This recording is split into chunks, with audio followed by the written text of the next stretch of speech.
ព្រះខ្ពស់លើអ្វីៗទាំងអស់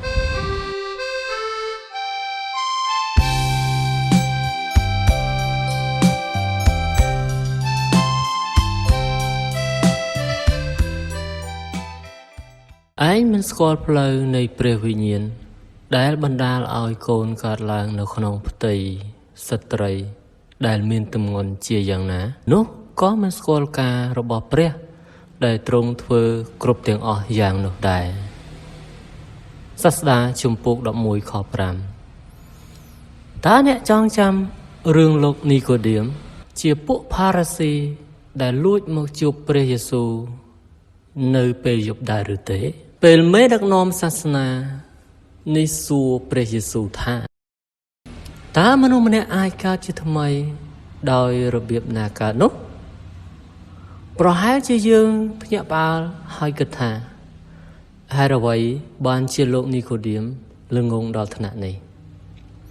ខ្ញុំពិតជាយល់ពីស្ថានភាពរបស់លោកនីកូឌៀមច្បាស់ណាស់ព្រោះពេលខ្ញុំកាន់តែចាស់ការចងចាំឬអំនួតខ្ញុំកាន់តែខ្សោយទៅដែរ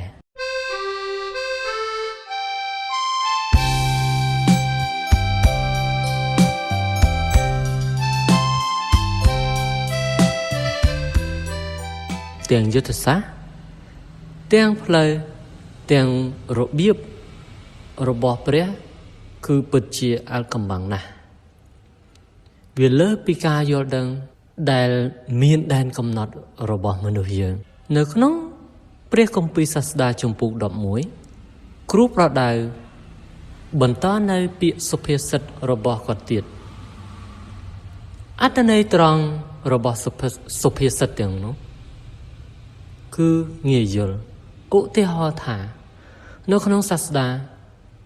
ជំពូក11ខ1និងខ2លើកទឹកចិត្តយើងឲ្យធ្វើការវិនិយោគដោយភាពឆ្លាតវៃនៅក្នុងខ4និងខ6បានជំរុញឲ្យយើងមានសកម្មភាពឧស្សាហ៍ធ្វើការងារប៉ុន្តែនៅក្នុងខ5គ្រូប្រដៅលើកពីអ្វីដែលលោកនីកូឌៀមឆ្លុះបញ្ចាំងពីមនុស្សថាយើងដែលជាមនុស្សមិនអាចយល់គ្រប់ទាំងផ្លូវរបស់ព្រះបានទេ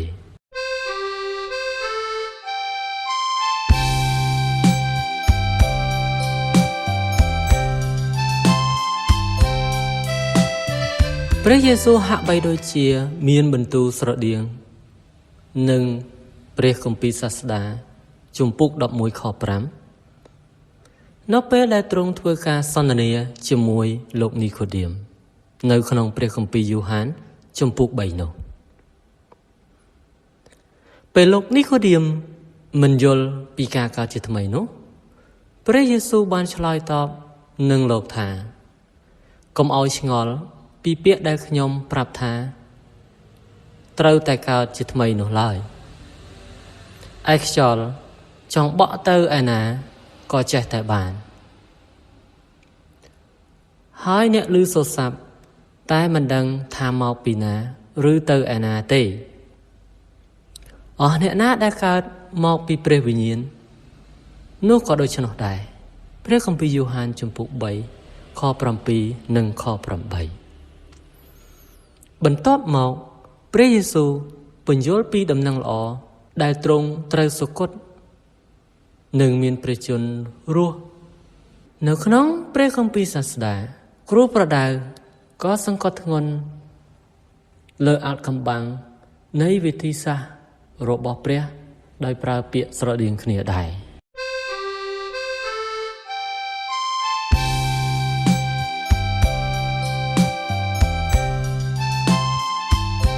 យើងមិនដឹងថាខ្យល់បក់ទៅខាងណាទេហើយយើងក៏មិនដឹងដែរថាកូននៅក្នុងពោះម្ដាយមានលក្ខណៈ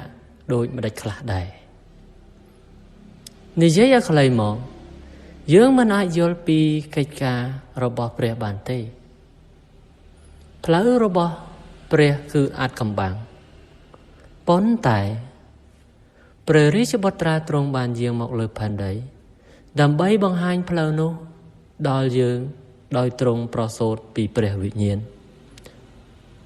ហើយទ្រង់រស់នៅក្នុងទំនាក់ទំនងល្អជាមួយព្រះ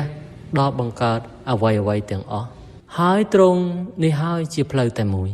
ដែលជួយឲ្យយើងអាចស្គាល់ព្រះដ៏ពិតបាននិងផ្លូវរបស់ទ្រង់ដោយយើងគ្រាន់តែទទួលជឿព្រះយេស៊ូវពីឥឡូវនេះចុះ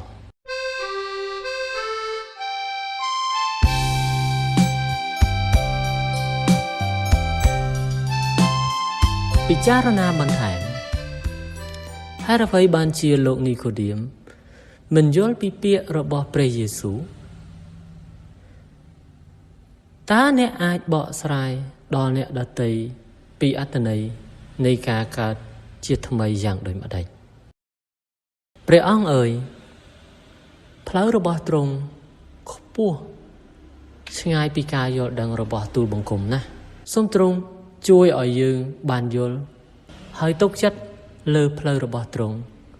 ថាទ្រង់តែងតែល្អសម្រាប់កូនរាល់គ្នា